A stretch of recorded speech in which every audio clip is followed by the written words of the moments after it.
y bienvenidos a Europa Hoy, el programa de actualidad europea de France 24 en español. Yo soy Esther Herrera Caro, desde el Parlamento Europeo en Bruselas. Es un placer saludarles. En el programa de hoy abordamos el auge de la extrema derecha en la Unión Europea justo cuando empieza un año clave. Se celebran las elecciones al Parlamento Europeo a principios de junio, con el temor de que las mayorías cambien y la ultraderecha tenga una mayor presencia en esta Cámara. ¿Qué tienen en común los diferentes partidos de ultraderecha? ¿Qué impacto puede tener en las elecciones? Lo analizamos con los eurodiputados Javi López, del Grupo Socialdemócrata. Bienvenido, Javi. Muchas gracias por la invitación. Muchas gracias a ti. Y con Jordi Cañas, eurodiputado del Grupo Renovar Europa. Bienvenido, Jordi. Muchas gracias. Muchas gracias a los dos por estar aquí. En los últimos años hemos hablado mucho del auge de la extrema derecha, de viene, no viene, se acerca, y que cada vez se ha ido haciendo como más fuerte, también aquí en la Eurocámara.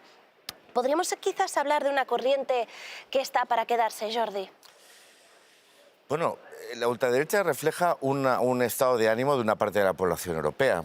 Yo creo que la ultraderecha es un estado de ánimo. Es un estado de ánimo que se ha construido políticamente con un interés y con un objetivo, que es aprovechar ese estado de ánimo, ese enfado, ese cabreo, ese miedo, esa falta de esperanza, ese temor sobre el presente y el futuro, para, como un caballo de Troya de una ideología que siempre ha sido perversa, siempre ha sido tóxica para los avances y para la propia idea de Europa, ¿no? Por lo tanto, yo siempre digo, antes de estar siempre diciendo la ultraderecha, vamos a analizar por qué crece, cuáles son los motivos por los cuales la ultraderecha canaliza una serie de preocupaciones de una parte importante de la población, y en vez de estar preocupados porque la ultraderecha crezca, vamos a intentar hablar, neutralizar y transformar esos problemas y convertirlos en una parte del debate público.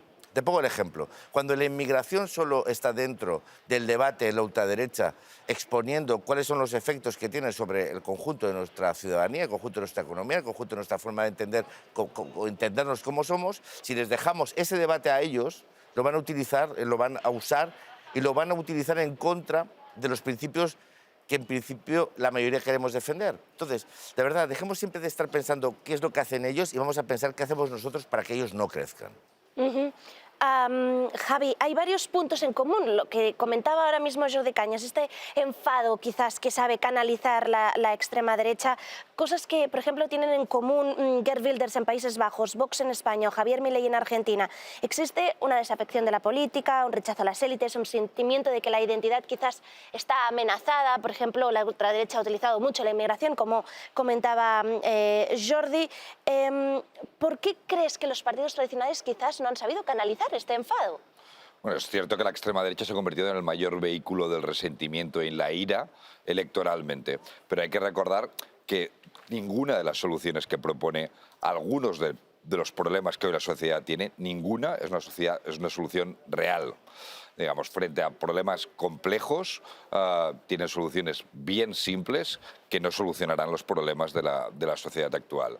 Durante la última década hemos tenido resultados notables de la extrema derecha, y no solo eso, sino fenómenos electorales que provienen de la extrema derecha han sido los más disruptivos para Occidente. Por poner dos buenos ejemplos, la salida de Gran Bretaña de la Unión Europea y la presidencia de Trump en Washington, que han sido fenómenos electorales cruzados con los movimientos ultras en el mundo. Y es cierto, además, que han sido capaces de canalizar no solo la ira y el resentimiento, sino de ser depredadores del miedo y la incertidumbre que hoy buena parte de la sociedad europea y mundial padece.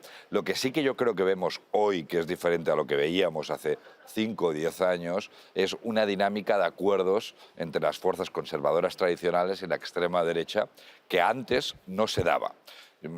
Es cierto que su presencia, aun siendo limitada, en muchos países, teniendo resultados del 10, 15%, incluso ahora por encima del 20% en Holanda, en las últimas elecciones holandesas, el problema es que tienen capacidad de intoxicar el debate público del resto de los actores políticos. Y ahora entrar dentro de las instituciones con unas lógicas de acuerdos que a mí me parecen muy peligrosas. Ese es el gran cambio que se está dando hoy. Y sobre la inmigración, digamos, hay que poder hablar de la inmigración y los efectos de la inmigración, por supuesto. El problema de la extrema derecha es que tampoco habla de la inmigración, instrumentaliza la inmigración en favor de sus posiciones, haciendo muchas veces discursos de odio, contra ellos y buscando chivos expiatorios a los problemas que hoy la sociedad tiene, cuando en muchísimas ocasiones poco tienen que ver con la inmigración. Y eso es lo que nosotros tendremos que ser capaces de apuntar, ¿no? Algunas cuestiones que aborda tenemos que tener una respuesta, pero señalar que sus respuestas, ninguna va a atajar ninguno de los problemas que apunta. Habéis comentado, hace 5 años, de alguna forma, en las últimas elecciones europeas se pudo parar este miedo, este auge de la extrema derecha. ¿Creéis que puede volver a pasar en las próximas elecciones o que puede cambiar las mayorías en el Parlamento, Jordi? Bueno, cuando analizamos los últimos resultados en las elecciones nacionales de los países de la Unión Europea, de los 27, vemos como hay un crecimiento sostenido en el tiempo y que se consolida de partidos que podemos situar como a la derecha extrema o la extrema derecha, da igual cómo llamarlos, ¿no? Entonces, ¿hay ese riesgo? Claro que hay ese riesgo, pero ya lo hubo hace 5 años, ¿no? ¿Cuál es la mejor forma de combatir la extrema derecha? Primero, no llamando extrema derecha a todo, ¿no? Segundo, no pactando con ellos. Decía Javi, los partidos conservadores, bueno, y los partidos socialistas también, porque cuando uno pacta con alguien que dice España nos roba, o Roma ladrona, o que la culpa de los resultados de la educación la tienen los inmigrantes, o que hay gente que tiene un problema de taras en el ADN, pues hombre, yo supongo que eso, que hace el Partido Socialista, por ejemplo, en España, pues supongo que eso también es pactar con la ultraderecha, ¿no? Porque la ultraderecha no solo es lo que uno califica de ultraderecha. La ultraderecha al final es una forma de entender la política y del respeto o no al resto de ciudadanos, ¿no? Entonces, quiero decirte porque esto no es un problema solo que tengan los partidos conservadores que necesitan mayorías para gobernar. Es un problema que en el momento que esas formaciones políticas tienen porcentajes de voto alto y son necesarias para el gobierno, unos y otros pueden intentar pactar con ellos. La mejor forma, pues, el crecer los espacios de centro, espacios liberales, porque en el fondo, tanto la extrema izquierda como la extrema derecha están condicionando los gobiernos en Europa. Entonces, si no queremos que eso pase en el Parlamento Europeo, primero lo que tenemos que hacer es reconocer cuáles son los problemas que tienen nuestros conciudadanos. Decía Javi que es cierto que hay temas que hay que hablar, ¿no? Hay que hablar con claridad y hay que acercarlos y abordarlos desde la perspectiva de la problemática que viven nuestros ciudadanos. Negar el problema no es una solución. Y aquí, desgraciadamente, en muchas ocasiones negamos problemas y en muchas ocasiones los creamos.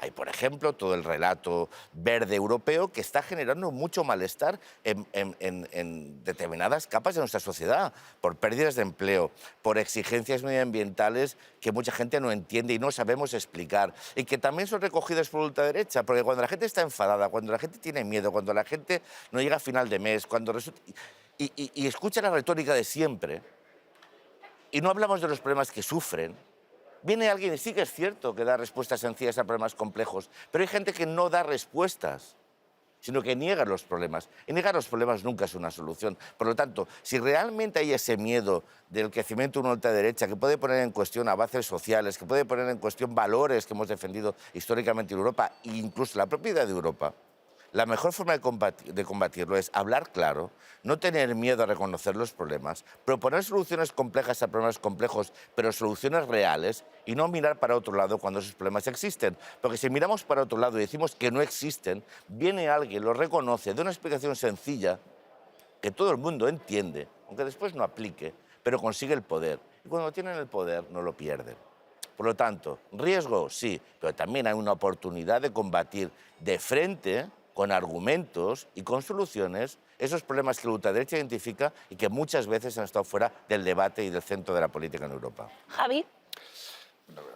Jordi decía bien al principio, es bueno no llamarle a todo extrema derecha, solo que luego utilizaba esa etiqueta para hablar de los nacionalismos periféricos que tenemos en España. Entonces, yo creo que hay que hacer caso a lo primero y no es muy compatible con lo segundo. Yo creo Se que pueden gustar más o menos los acuerdos que existen dentro de la política española, pero no son con la extrema derecha. De hecho, la socialdemocracia tiene una política muy dura de rechazo a los acuerdos con la extrema derecha. Tuvimos un caso recientemente, Fico, en Eslovaquia, que llegó a un acuerdo de su partido con una fuerza de extrema derecha y se lo expulsó del Partido Socialista Europeo. Así que nosotros tenemos ahí una línea roja inquebrantable.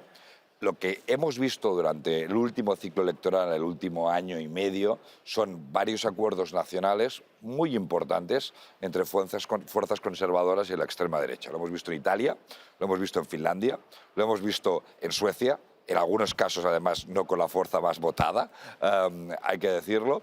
Lo hemos visto además en Italia con una fuerza postfascista, en ese caso al frente como primera ministra del gobierno. Y existe el miedo real, porque es una de las posturas que algunos de los conservadores aquí, el líder del Partido Popular, de alguna forma está defendiendo, que se reproduzcan estos acuerdos a nivel europeo después de las elecciones del 24. Yo lo que creo es que sería bueno que continuáramos manteniendo un sano equilibrio entre las grandes fuerzas y familias políticas europeas que hemos construido Europa durante los últimos 70 años, centrales, que gobiernan en muchos países y que han tenido responsabilidades en las instituciones europeas. Eso es lo que yo creo que está en juego, es lo que está en juego principalmente en las elecciones del año 24. O mantener este equilibrio que nos ha permitido avanzar durante los últimos 5 años de forma satisfactoria en Europa, dando una respuesta diferente a la pandemia, dando una respuesta relevante y exigente frente a los retos geopolíticos como la guerra de Ucrania, o tener una nueva aritmética que reproduzca estos acuerdos entre la derecha y la extrema derecha. Entonces, sobre los problemas que tiene la sociedad, ¿no?, y que es capaz de señalar la extrema derecha, Jordi también hacía referencia a una cosa que es cierta, ¿no? Cambio climático, ¿no? Tenemos que ser capaces de ver lo que provocan nuestras políticas y que existen muchos debates necesarios alrededor de los costes de la transición y la distribución de los costes. Pero es que la extrema derecha lo que hace es negar el mayor de los problemas, que es el cambio climático, digamos. Entonces, nosotros tenemos que ser capaces de hacer una transición ecológica justa. Obviamente es complejo y complicado porque es probablemente la mayor transformación socioeconómica desde la revolución industrial. Entonces, evidentemente, pero lo que hace la extrema derecha no es enseñar los problemas que realmente tiene la sociedad, porque niega ahora mismo lo que es la mayor amenaza existencial para la humanidad, que es la propia existencia del calentamiento global y de la enorme disrupción que puede comportar para nuestra forma de vida. Justamente eso se pudo ver muy bien aquí, en la Eurocámara, con la Ley de Restauración de la Naturaleza. ¿Se amenazan las políticas climáticas de alguna forma con este auge de la extrema derecha, Jordi? Mira, lo que no se pueden hacer políticas es sin poner delante a las personas. No, mucha gente aquí habla de las personas, pero no las pone adelante, ¿no? Como decía aquel, detrás de las estadísticas hay personas. Uno decía, pues que se aparten, ¿no? Bueno, sí que es cierto que el calentamiento global existe y que es cierto que hay que abordarlo y que es cierto que hay que adoptar políticas, pero también es cierto que esas políticas afectan a personas. Yo cuando escucho aquí muchas veces, no dejaremos a nadie atrás, eso es mentira.